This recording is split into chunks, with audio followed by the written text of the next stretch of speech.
Mario Ignacio. I am a clinical neuropsychologist serving multiple clinics who we serve Medi-Cal beneficiaries, like the ones who are most at need, particularly and representing the Brain Injury Association of America.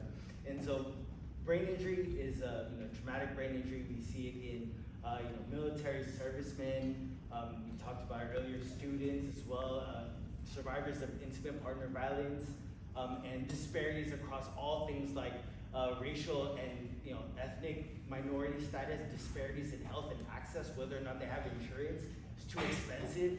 Those kinds of things further complicate this process where it's initially a medical condition impact, and then it turns into like behavioral health issues, mood issues, and other neuropsychiatric issues.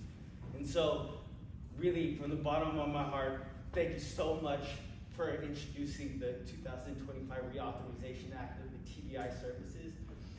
Those are so important for services like myself. I'm 18 years out, and if it were not for programs like the Department of Rehabilitation and all those independent living centers to really support me and my family and give me my life back so I can make them proud of me, right?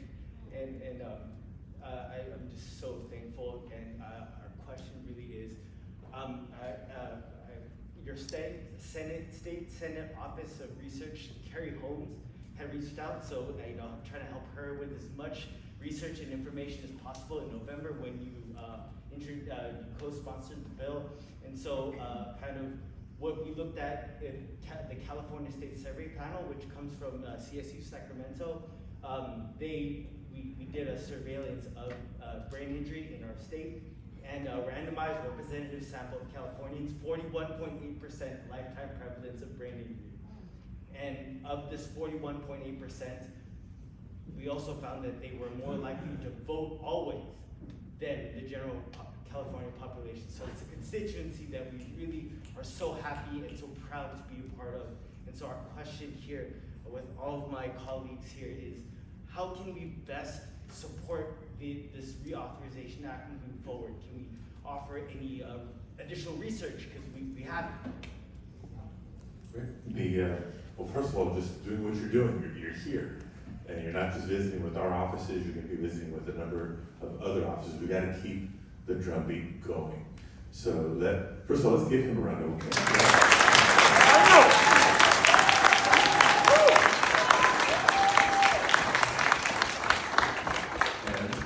Amplify why this is so important.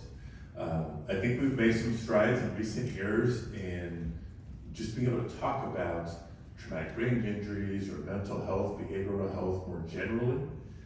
One of the big challenges for building support in this arena has been stigma. Right? As a society, we don't talk about it enough or as confidently. As we do so publicly, that builds sort of the political awareness or the political courage to want to discuss it and address it from a policy standpoint, whether it's investing in research, investing in services and support that so many people need.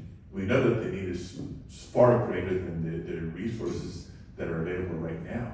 And so again, elevating and prioritizing, and the pitch I'll give to everybody, because everybody's here on different issues, is like if I sort of fell down and said, oh, my leg hurts, I'm in pain, somebody's gonna send me to the hospital, right? Go get checked out. There's no shame in that.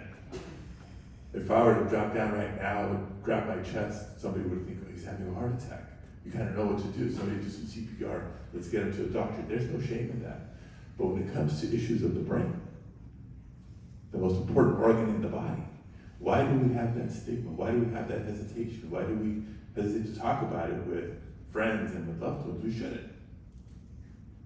There's help out there. There's research out there, more research that needs to be done. We should encourage each other with check-ins and getting help every once in a while when we need it. Thank you.